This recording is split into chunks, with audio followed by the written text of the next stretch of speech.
இயேசுவை போல் அழகுள்ளோர் யாரையும் இப்பூவினில் இதுவரை கண்டதில்லை, காண்பதும் இல்லை. இயேசுவை போல் அழகுள்ளோர் யாரையும் இப்பூவினில் இதுவரை கண்டதில்லை, காண்பதும் இல்லை. அழகுள்ளவரை பூவில் எந்தன் வாழ்க்கையதில் நீரே போதும், வேறே வேண்டாம் எந்த நண்பர் இயேசுவே. மண்ணுக்காக மாணிக்கத்தை விட்டிட மாட்டேன், வெறும் மண்ணுக்காக மாணிக்கத்தை விட்டிட மாட்டேன். சம்பூரண அழகுள்ளோர் என்னை மீட்டு கொண்டீரே, சம்பூரணமாக என்னை உந்த நோக்கினே. சம்பூரண அழகுள்ளோர் என்னை மீட்டு கொண்டீரே, சம்பூரணமாக என்னை உந்த நோக்கினே. பூரண அழகுள்ளவரே பூவில் எந்தன் வாழ்க்கையது நீரே போதும், வேறே வேண்டாம் எந்த நண்பர் இயேசுவே. மண்ணுக்காக மாணிக்கத்தை விட்டிட மாட்டேன், வெறும் மண்ணுக்காக மாணிக்கத்தை விட்டிட மாட்டேன். எருசலேம் குமாரிகள் எந்தனை வளைந்தோராய், என்னில் உள்ள உந்தன் அன்பை நீக்க முயன்றார்.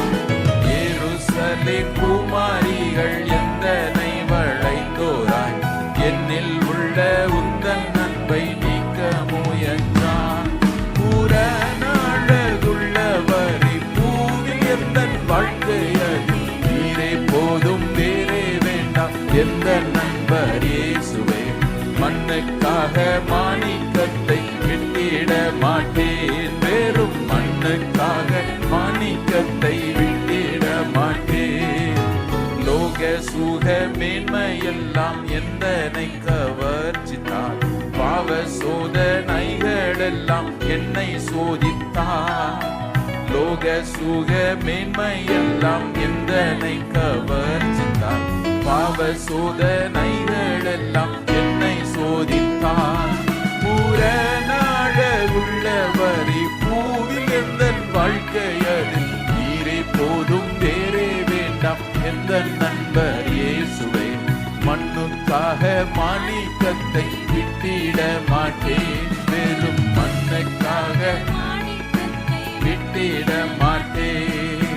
நீர்மேல் காணும் பூமிழி போல் மின்னும் ஜட மோகமே என் மேல் வந்து வேகமாக மோதியடித்தார்.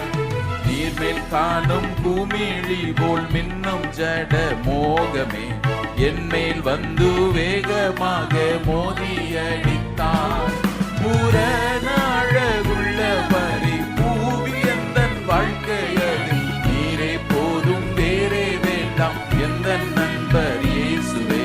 மண்ணுக்காக மாணிக்கத்தை விட்டிட மாட்டேன், வெறும் மண்ணுக்காக மாணிக்கத்தை விட்டிட மாட்டேன். தினந்தோறும் உம்மேல் உள்ள அன்பு என்னில் பொங்குதே, நேசரே நீர் வேகம் வந்து என்னை சேருமே. தினந்தோறும் மேலுள்ள அன்பு என்னில் பொங்குதே, நேசரே நீர் வேகம் வந்து என்னை சேருமே.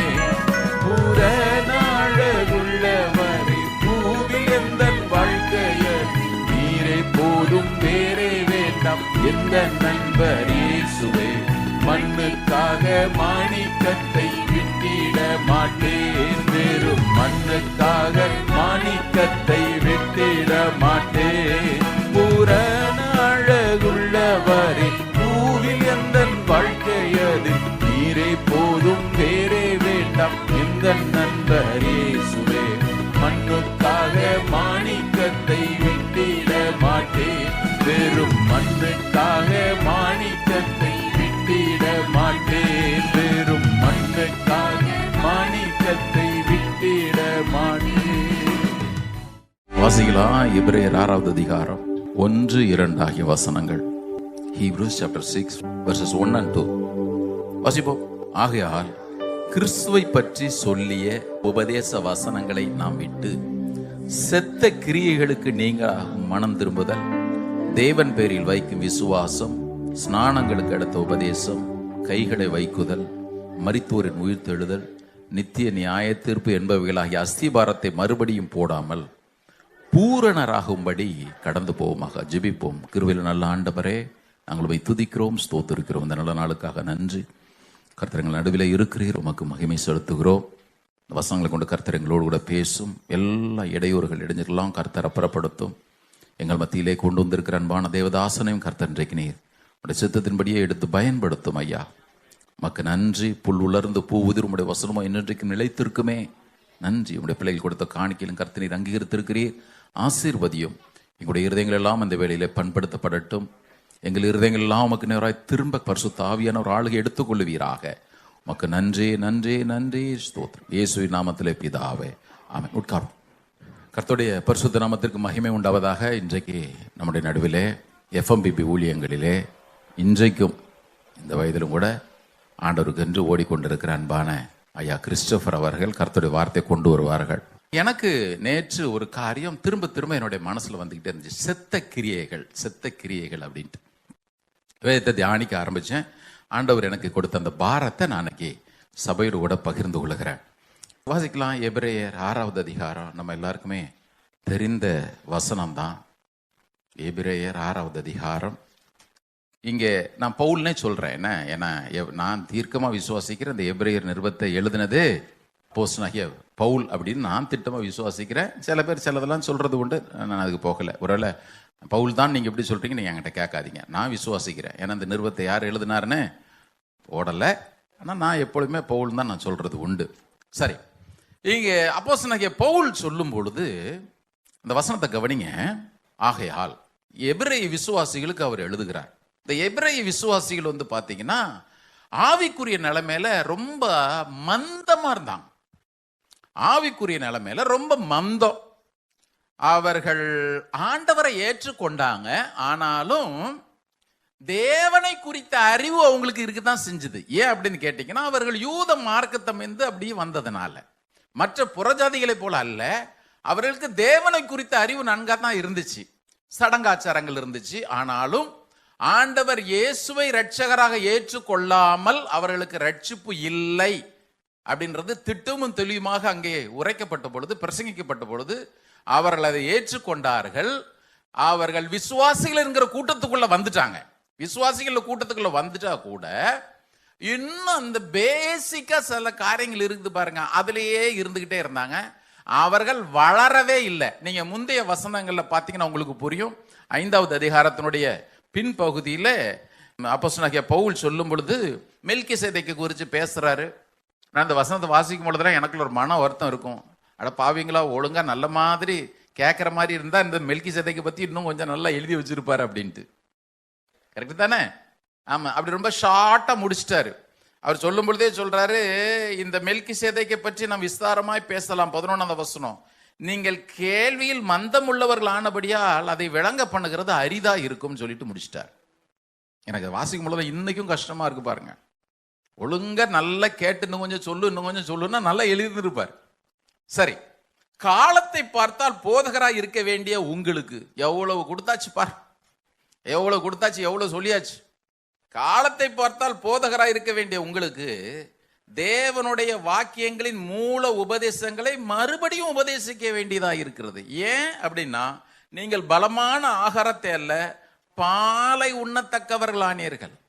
இன்னும் பால் குடிக்கிற குழந்தையாவே இருந்துகிட்டே இருக்கிறீங்க. பால் உண்கிறவன் அவன் குழந்தையா இருக்கிறபடினாலே அவனுக்கு நினைத்த போதிக்க வேண்டியிருக்கு. சண்டே கிளாஸ்ல சொல்ற மாதிரி, சகையின் ஒருத்தர் இருந்தாரா, மரத்து மேல ஏறினாரா, இயேசு வந்தாரா, மரத்துக்கு கீழே நின்னாரா, அண்ணாந்து பார்த்தாரா, இதுக்கு மேல எதனா கொடுத்தா அப்படியே எருக்கழிச்சுக்கிட்டே வருது. அவர் சொல்றது பாலுன்ற குழந்தை மாதிரியே இருக்கிறபடினாலே உனக்கு நீதியின் வசனம்னு ஒண்ணு இருக்குது, தேவன் விரும்புகிற முதிர்ச்சின்னு ஒண்ணு இருக்கு. நான் ரட்சிக்கப்பட்டுட்டேன், அதோடு இல்ல, நாளுக்கு நாள் நான் வளரணுமே. அந்த வளர்ச்சிக்கு ஏதுவாய் ரொம்ப ஸ்ட்ராங்கான ஃபுட்டு எதுவுமே உனக்கு கொடுக்கவே முடியல. இந்த பால் இருக்கு, திருவசனமாகிய களங்கம் இல்லாத ஞான பால்னு பேர் எழுதுறாரு. அது சொல்லலை. அது நம்ம எப்பவுமே நம்ம ஆசையா இருக்கணும், குழந்தை போல. இந்த கம்பாரிசன் எப்பவுமே தப்பால நீங்க நினைச்ச கூடாது. அவர் சொல்றாரு, இந்த மேலோட்டமா கேட்டுக்கிட்டு அதுலயே திருப்தியா இருந்துகிட்டே இருக்கிறீங்களே, அந்த ஆகாரம் உனக்கு ஒன்றும் பிரயோஜனப்படாது. இந்த சென்ஸ் உன்னை பலவானாக மாற்றாது, ஆவியிலே நடத்தப்படுகிறவனாய் உன்னை மாற்றாது, பிசாசை எதிர்த்து நிற்கிறதான பலனை உனக்கு கொடுக்காது. 14வது வசனத்தை சொல்றாரு, பலமான ஆகாரம் தான் நன்மை தீமை என்னதென்று பயிற்சியினால் பகுத்தறியத்தக்கதாக. இதுதான் முதிர்ச்சி. ஆமா, அந்த ஞானோந்திரங்களுடையவர்களுக்கே, பூரண வயதுள்ளவர்களுக்கே அது தகும். அவங்களுக்கு தான் அது எடுக்கும். நான் ஜெபிக்கிறேன், என்னுடைய வாஞ்சை அது விசுவாசிகள் ஒவ்வொருவருமே இந்த நிலைமைக்கு வந்துடணும் பாருங்க, இந்த ஒரு அனுபவத்துக்கு வந்துடணும். இப்ப நான் ரட்சிக்கப்பட்டுட்டேன், ரட்சிக்கப்பட்ட பிறகு அப்படியே இருந்துறதா, மகிழ்வோம் மகிழ்வோம் பாடிக்கிட்டே இருந்துடலாம், அல்லது சந்தோஷம் பொங்குதே பாடிக்கிட்டே இருந்துடலாம். அப்படி எழுதல பவுல் எழுதும் பொழுது. கொலோசருக்கு நம்ம எல்லாருக்கும் தெரிஞ்ச வசனம் தான், 2வது அதிகாரம் 6, 7 ஆகிய வசனங்களிலே, ஆகையால் நீங்கள் கர்த்தராகிய கிறிஸ்து இயேசுவை ஏற்றுக்கொண்டபடியே, ஏத்துக்கிட்டியா போதாது, அவருக்குள் வேர் கொண்டவர்களாகவும், அவன் உள்ளும் புறம்பும் மேய்ச்சல கண்டடைகிற அனுபவம் உள்ள போகணும். அவருக்குள்ள முதல்ல வேர் கொள்ளணும், அதுக்கு பிறகு அவர் மேல் கட்டப்படுகிறலாம் இருக்கணும். உன் ரூட் டீப்பா இருக்கணும். நீ ஆவிக்குரிய வாழ்க்கை சாட்சி உள்ளதாகவும் மாறணும், மற்றவருடைய கண்களுக்கு சாட்சி உள்ள வாழ்க்கையா மாறணும். எல்லாத்தையும் சொல்றாரு பாருங்க, அவருக்குள் வேர் கொண்டவர்களாகவும், அவர் மேல் கட்டப்பட்டவர்களாகவும், அவருக்குள் நடந்து கொண்டு, அவருக்கு உள்ள நடந்து கொண்டு. ரொம்ப நாளைக்கு முன்னாடி நான் உதாரணம் சொன்னேன், எத்தனை பேருக்கு அது ஞாபகம் இருக்குன்னு தெரியல. எத்தனை பேருக்கு ஞாபகம் இருக்கு? அவருக்குள் நடந்து கொண்டு. 10 வருஷம் ஆனா கூட வசனம் ஞாபகம் இருக்கு. இந்த வசனத்தை வாசிக்கும் பொழுதெல்லாம் நான் ஒரு உதாரணம் சொன்னேன். இப்போ ட்ரெயினில் போகும் பொழுது எங்கேயோ போறீங்க, வந்தே பாரத்தில் போறீங்களோ இல்லைன்னா எங்கே ட்ரெயினில் ட்ராவல் பண்ணுறீங்க, ட்ரெயினில் உட்காந்துறீங்க சீட்டில், இங்கே இருந்து அந்த எண்டு வரைக்கும் நடக்கிறீங்க. சில பேர் இந்த டைரெக்ஷனில் போகிறாங்க ரெஸ்ட் ரூம் போகிறதுக்கு, இவர் இந்த பக்கம் டைரெக்ஷனில், இவர் இந்த பக்கம் டைரெக்ஷனில். நீ எந்த டைரெக்ஷனில் நடந்தாலும் எதுக்குள்ளே நடக்கிற? புரியுதா உங்களுக்கு? எந்த பக்கம் நடந்தாலும் எங்கே நடக்கிறோம்? ட்ரெயினுக்குள்ளேயே தான் கிடக்கிறோம். சப்போஸ் உளுந்துட்டா கூட வச்சுக்கோங்க, கால் தடு மாதிரி டக்குன்னு விழுந்தா கூட எதுக்குள்ள விழுறோம்? பவுல் அதுதான் சொல்றாரு, இங்க பாரு, நீ அவருக்குள் நடந்து கொண்டு. எங்கேயும் திசை மாதிரி போகவே முடியாது. நிக்கிற ஸ்டேஷன்ல இறங்கி டாட்டா காட்டினா தான் உண்டு. அவர் சொல்றாரு, அவருக்குள் நடந்து கொண்டு, அதுக்கப்புறம் நீங்கள் போதிக்கப்பட்டபடியே விசுவாசத்திலே உறுதிப்பட்டு ஸ்தோத்திரத்தோடே அதிலே பெருகுவீர்களாக. எல்லா கரங்குளத்துல சொல்லுவோமா? இது ஒரு கிறிஸ்தவம் கண்டிப்பா இருந்து தான் தீரணும்.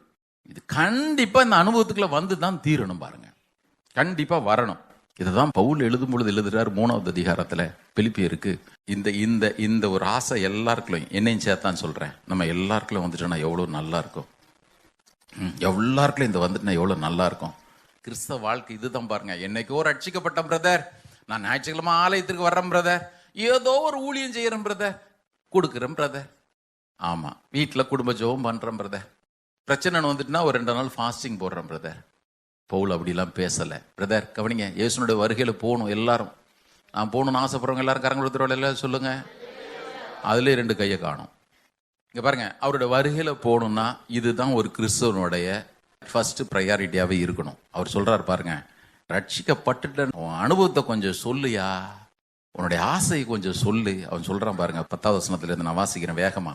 இப்படி நான் அவரையும் அவருடைய உயிர்த்தெழுதலின் வல்லமையையும் அவருடைய பாடுகளின் ஐக்கியத்தையும் அறிகிறதற்கும் அவருடைய மரணத்திற்கு ஒப்பான மரணத்திற்கு உள்ளாகி எப்படியாயிலும் நான் மரித்தோரிலிருந்து உயிரோடு எழுந்திருப்பதற்கு தகுதியாகும் படிக்கும் அவருக்காக எல்லாவற்றையும்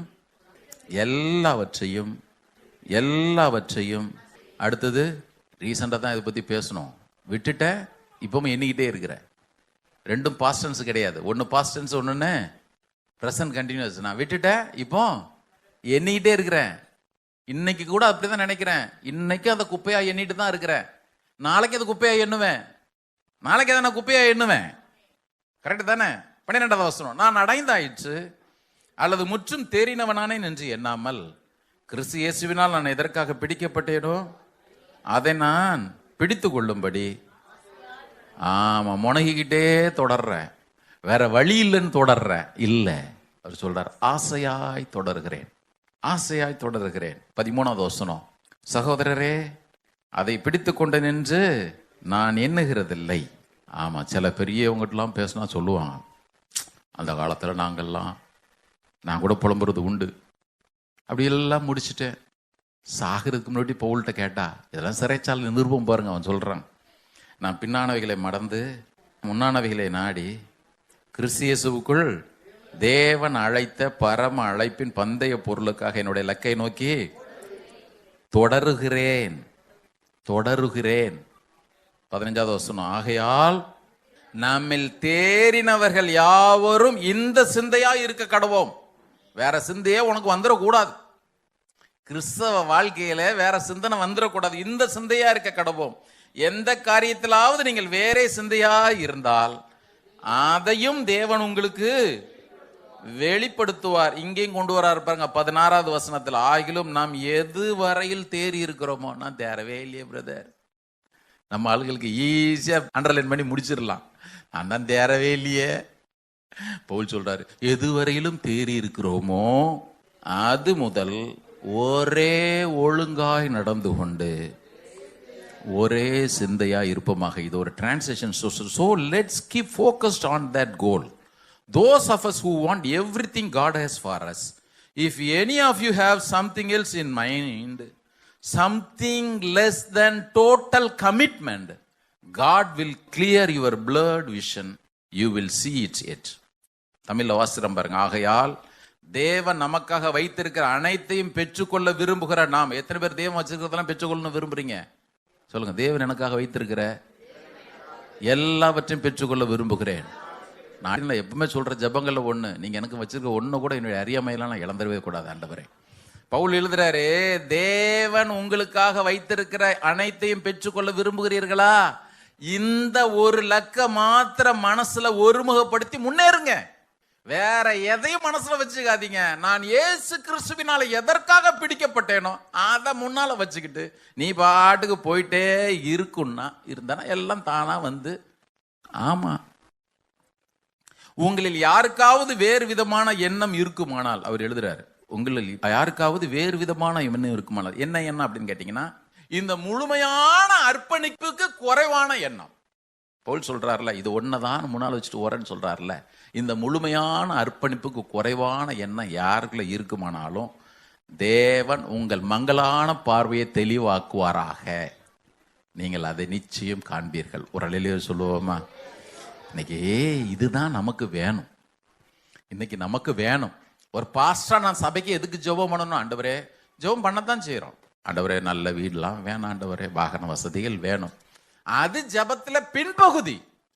முதன்மையான பகுதி என்ன? ஆண்டவரே, ஒவ்வொருவரும் உம்மை காணத்தக்கதாக பிரகாசமுள்ள மனக்கண்களை கர்த்தரீர் அவர்களுக்கு தந்தொருளுவீராக. ஐயா, இது மாத்திரம் கரெக்டா இருந்துச்சுன்னு வச்சுக்கீங்களேன், வாழ்க்கையில் நமக்கு தடுமாற்றம் இருக்கவே இருக்காது. ஒரு அலையிலே சொல்லுவோமா, ஹல்லேலூயா. நம்ம வளரணும். டெமோஸ்தனஸ் அப்படின்னு சொல்லிட்டு ஒரு பெரிய அறிஞர், கிரேக் அறிஞர், கிறிஸ்துவுக்கு முன்னால 400 வருஷங்களுக்கு முன்பதாக. டெமோஸ்தனஸ் அவர் பெரிய அரசியல் வியாதின்னு தான் டக்குன்னு வருது பாருங்க சொல்லி. சரி, அவர் ஒரு அரசியல்வாதி மாத்திரமல்ல, அருமையான சொற்பொழிவாளர். பேச ஆரம்பிச்சானா அந்த கிரேக்க மக்கள், அறிஞர்கள், ராஜாக்கள் கூட உட்கார்ந்து அப்படி கேட்டுக்கிட்டே இருப்பாங்க. ரொம்ப அற்புதமா பேசினவர் டெமோஸ்தனஸ். இந்த டெமோஸ்தனஸ் முதன் முறையா பேசும் பொழுது, என்னடா பேசுற போ அப்படின்னு சொல்லி துரத்தி விட்டாங்க. நல்லா கவனிக்கணும், துரத்தி விட்டாங்க. இவர் நல்ல பணக்காரர். அவங்க அம்மா அப்பா இறந்ததுனால அவரை கேர்டேக்கர் இருந்தாங்க. அவங்க எல்லாம் இவரை சரியா படிக்க வைக்கல.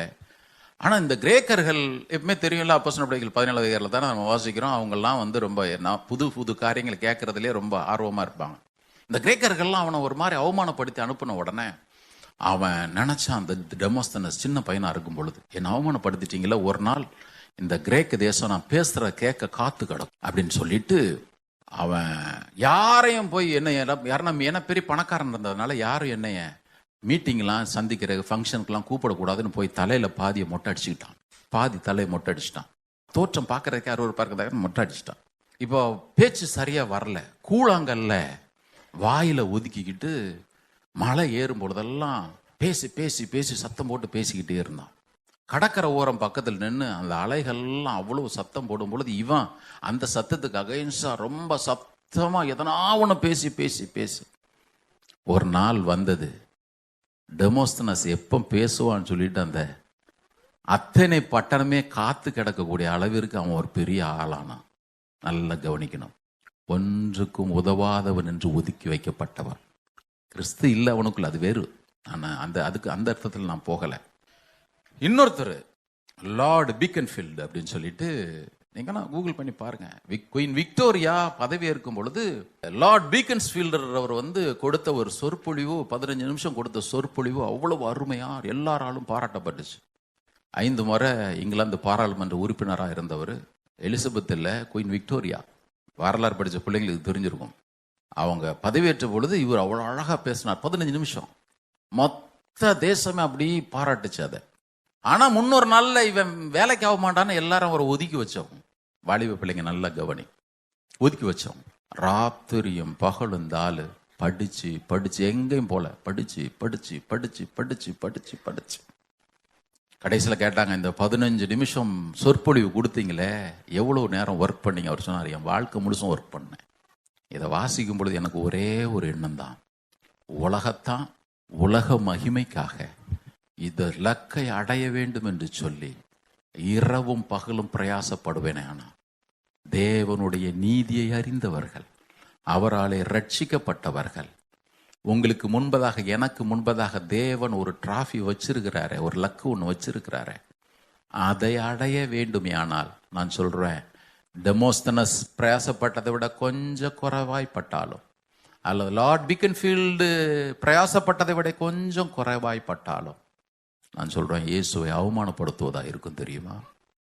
நினைக்கிறீங்க? இயேசுவை அவமானப்படுத்துவதா இருக்கும்.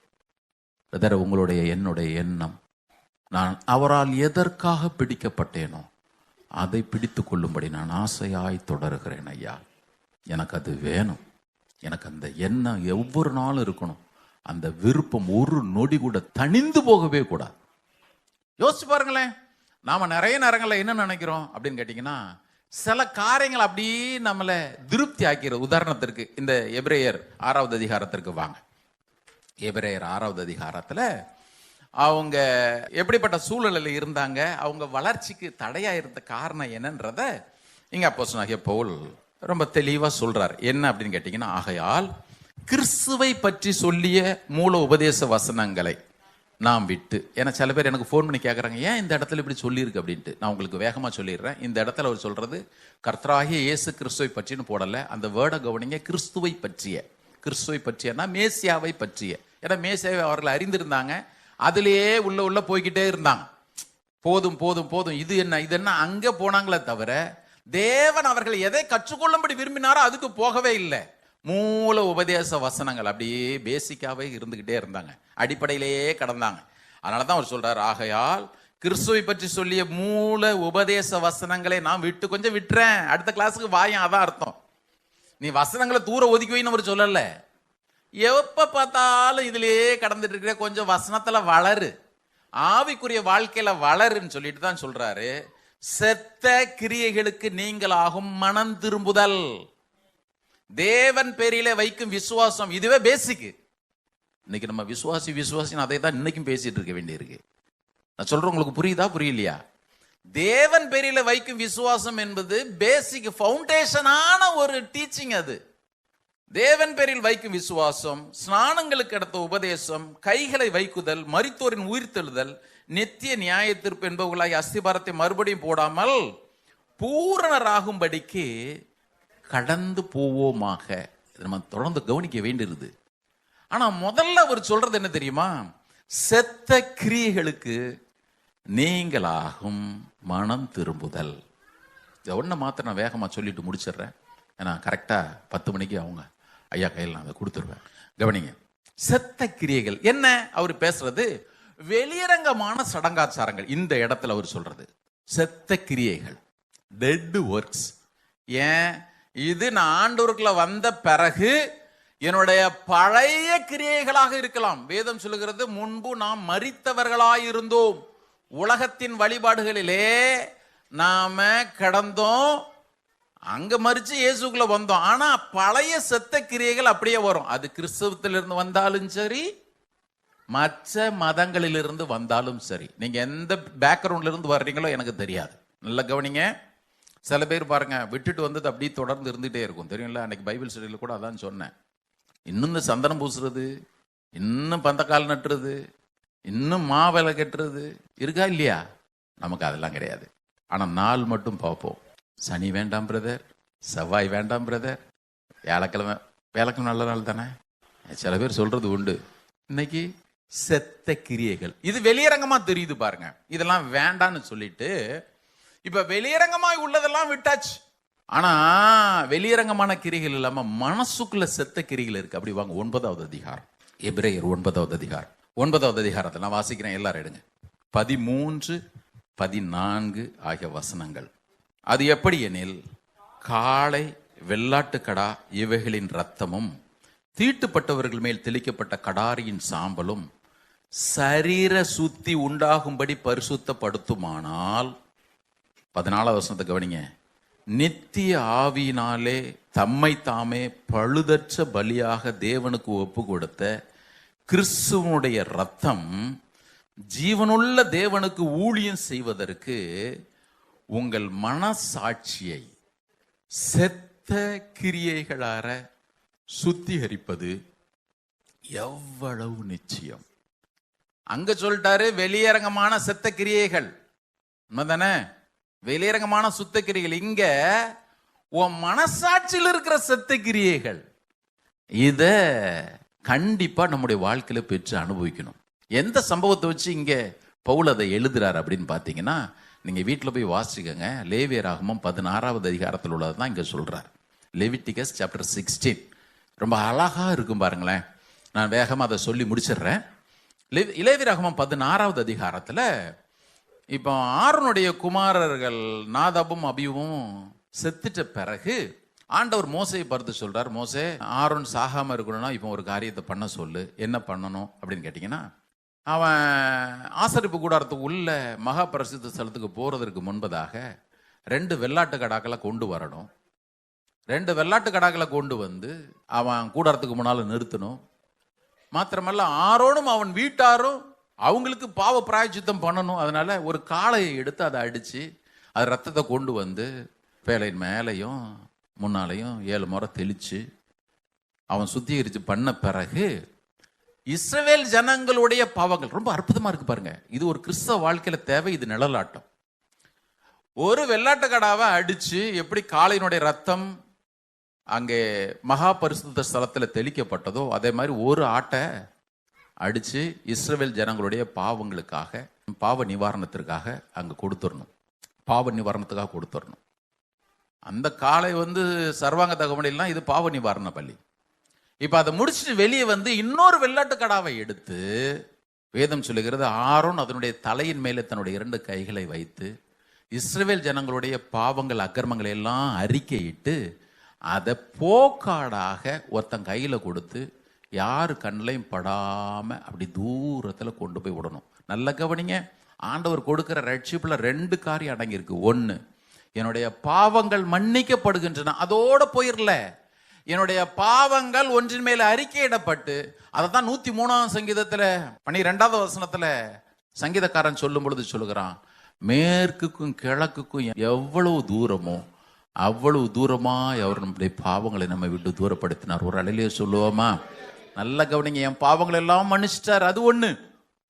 இப்ப பாவங்களை மன்னிச்சது மாத்திரம் அல்ல, எந்த பாவங்களுக்காகத்தான் மன்னிப்பு கொடுத்துட்டாரேன்னு அல்ல, அதே பாவங்களையும் அக்கிரமங்களையும் ஒரு வெள்ளாட்டு கடா தலையின் மேல கையை வச்சு அறிக்கையிட்டு, உன் எல்லையிலேயே இந்த பாவம் இருக்கக்கூடாது என்பதற்காக அதை தூரத்திலே விலக்கி தள்ளினார். கர்த்தருடைய பிள்ளைங்க, உங்க வாழ்க்கையில, என் வாழ்க்கையில, இருதயத்திலே செத்த கிரியைகள் நீங்கத்தக்கதாய், மனசாட்சியிலே செத்த கிரியைகள். சில நேரத்தில் நான் நேற்று பேசிட்டு இருக்கும் பொழுது கூட ஒருத்தங்க இதை பத்தி கொஞ்ச நேரம் ஷேர் பண்ணிட்டு இருந்தேன். மனசாட்சியிலே செத்த கிரியைகள் என்ன தெரியுமா? ஆவிக்குரிய செத்த காரியங்களே இருக்கும். நீங்க நினைக்கிறீங்க செத்த கிரியைகள் உடனே பாவம், விபச்சாரம் இல்ல, அதெல்லாம் அன்னைக்கு மன்னிச்சிட்டாரு. ஆனா இந்த செத்த கிரியைகள் என்ன தெரியுமா? தேவனை பிரியப்படுத்தாத, தேவனுக்கு எனக்கும் சம்பந்தமே கொண்டு வராத ஒன்று ஆவிக்குரிய அனுபவம் என்கிற பெயரிலே உங்க வாழ்க்கையிலும் என் வாழ்க்கையிலும் இருக்கும். உதாரணத்திற்கு டெய்லி ஒரு அதிகாரம் வாசிடுறேன் பிரதர். பிள்ளைங்க கூட அப்படித்தான். அம்மா அப்பா கேட்பாங்க, நீ பைபிள் வாசிச்சிட்டியா? அதனால காலையில் எழுந்தோன்னு டக்கு டக்கு டக்குன்னு 2 அதிகாரத்தை வாசிடுறது. நீ ஏன் வாசிச்ச தெரியாது. ஜோம் பண்ணிட்டியா? நான் 10 நிமிஷம் ஜோம் பண்ணிட்டேன். இன்னைக்கு ஜபம் பண்ணணும், ஃபேமிலி பிரேயர், வாங்க வாங்க வாங்க எல்லாரும் உட்காருங்க. அது இல்லை, செத்த கிரியைகள். மறுபடியும் சொல்றேன், இவைகள் அனைத்தும் செத்த கிரியைகள். ஒருவேளை வெளியரங்கமான செத்த கிரியைகளா இல்லாமல் இருந்தாலும் கூட மனசாட்சியிலே தேவனுக்கும் எனக்கும் இது நல்ல உறவை கொண்டு வருகிறது என்கிற உணர்வு துளி கூட இல்லாமல் நீங்களும் நானும், சில பேருக்கு ஸ்தோத்திர பலிகள் புஸ்தகத்தை வாசிச்சா தான் தூக்கமே வரும். ஆனா தேவனுக்கு ஸ்தோத்திரம் எடுக்கணுமேன்ற வாஞ்சையோடு வாசிக்கிறோமான்னு தெரியவே தெரியாது. ஒரு நாள் அரக்கோணத்துக்கு போயிருந்தோம். கல்யாணம் ஆன புதுசுல அங்க ஒரு அக்கா இருந்தாங்க. வந்து இப்போதான் அடுப்பில் அரிசி போட்டு வந்திருக்கிறேன். அதுக்குள்ளே போய் 2 பக்கம் ஸ்தோத்திர பலியில் வாசிச்சுட்டு, ஆமாம், குழம்பு வைக்கிறதுக்கு முன்னாடி 2 பக்கம் ஸ்தோத்திர பலியில் வாசிச்சோன்னா இன்னைக்கு எப்படின்னா அந்த புக்கை வாசி முடிச்சிடும். இன்னைக்கு எப்படின்னா, ஏன்னா வருஷ தொடக்கத்தில் டெய்லி 1 முறை 1000 ஸ்தோத்திர பலிகள் வாசிக்கிற ஆண்டவரேன்னு பொருத்தனை பண்ணியாச்சு. எப்படி இருக்கு சொல்லுங்க பார்ப்போம். சாரி, ஸ்தோத்திர பலி வாசிக்கிறீங்க, வாசிக்கங்க, நான் வேண்டாம்லாம் சொல்லலை. நீங்கள் வாசிக்கிறது எப்படி வாசிக்கணுன்ற நான் சொல்கிறேன். ஏங்க எதுக்கு வாசிக்கிறேன்? செத்த கிரியைகள் நீங்கணும். எங்க? வெளியரங்கமான தோற்றம் மாத்திரமல்ல, என்னுடைய மனதிலும் கூட தேவனை பிரியப்படுத்தாமல் நான் தேவனை பிரியப்படுத்திட்டேன்னு நினைச்சுக்கிட்டே இருப்பேன் பாருங்க. கிறிஸ்தவ வாழ்க்கையில ஏதோ ஒரு காரியம் திருப்தியாக்குதுன்னு நினைப்போம் பாருங்க. இவைகள் ஒவ்வொன்றையும் என் பார்டர்லயே இல்லாம தூர தள்ளுவதற்கு வேதம் சொல்லுகிறது ஒரு விளக்கரையும் செலுத்தப்பட்டிருக்குது. கண்டிப்பாக நான் அப்படி வாழ்ந்து தான் தீரணும். ஒரு அலையிலே சொல்லுவோமா, என் வெளியரங்கமான செயல்கள் மாத்திரம் ஆண்டவரே, என்னோட மனசாட்சியிலும் கூட செத்த கிரிகள் எல்லாவற்றையும் நீர் நீக்கும். உங்கள் ஜபங்களை, என் ஜபங்களை இதெல்லாம் இருக்கணும். செத்த கிரியைகள் நமக்கே தெரிஞ்சிடும். 10 விசாவுக்கு பிரயோஜனம் இல்லாத இன்னும் நம்ம பிடிச்சிட்டு அப்படி பெருமை பாராட்டிக்கிட்டு இருப்போம். இவைகள் எல்லாம் என் வாழ்க்கையை விட்டு முற்றிலுமாக அப்புறப்படுத்தும். கர்த்தர் நமக்கு உதவி செய்வாராக. ஆமென். கர்த்தர் சித்தம்னா மீதி குறிப்புகள்லாம் பார்ப்போம். நிறைய கவனிக்க வேண்டியது இருக்குது. இன்னும் பேதுருலேருந்து கவனிக்க வேண்டியது இருக்குது, யாக்கோபிலேருந்து கவனிக்க வேண்டியது இருக்குது. எனக்கு ஞாபகம் இருக்குது. கர்த்தர் நமக்கு உதவி செய்வார். எல்லாரும் கண்களை மூடுவோம். உள்ளத்தின் ஆழ்த்தின ஆண்டவர்கிட்ட கேட்போம், ஆண்டவரே என் வாழ்க்கையில் இருக்கிற செத்தக்கிரியெல்லாம் நீக்குங்க ஆண்டவரே. செத்தக்கிரிகளை முற்றிலுமாக நீக்கும். Thank you Lord. உமக்கு நன்றி, ஸ்தோத்திர. அன்பின் ஆண்டவரே, எங்களை முழுவதுமாய் நாங்கள் படைக்கிறோம். வெளியரங்கமான செத்தக்கிரிகள் மாத்திரமல்ல, எங்களுடைய மனசாட்சியிலும் சத்தகிரிகளை முற்றிலுமாக அப்புறப்படுத்தும். அதற்கென்று நாங்கள் பிரயாசப்பட உதவி செய்யும். உலக பிரகாரம் மனிதர்கள் தங்களுடைய சாதனைக்காக எத்தனையோ காரியங்கள் ஆண்டவரை இரவும் பகலும் பிரயாசப்படுகிறார்களே. நித்தியமான உண்மை, தேவ நீதியாகிய உண்மை கர்த்தாவே, நாங்கள் எங்கள் வாழ்க்கையிலே சுதந்திரித்துக் கொள்ளத்தக்கதா எங்கள் முழு பலத்தோடும் பிரயாசப்பட நீர் எங்களுக்கு உதவி செய்ய ஐயா அர்ப்பணிக்கிறோம். துதி கன மகிமையெல்லாம் ஒரு கேரெடுத்து மேற்பர் இயேசுவின் நாமத்தில் எங்களை தாழ்த்தி ஜெபிக்கிறோம் நல்ல பிதாவே. ஆமென், ஆமென்.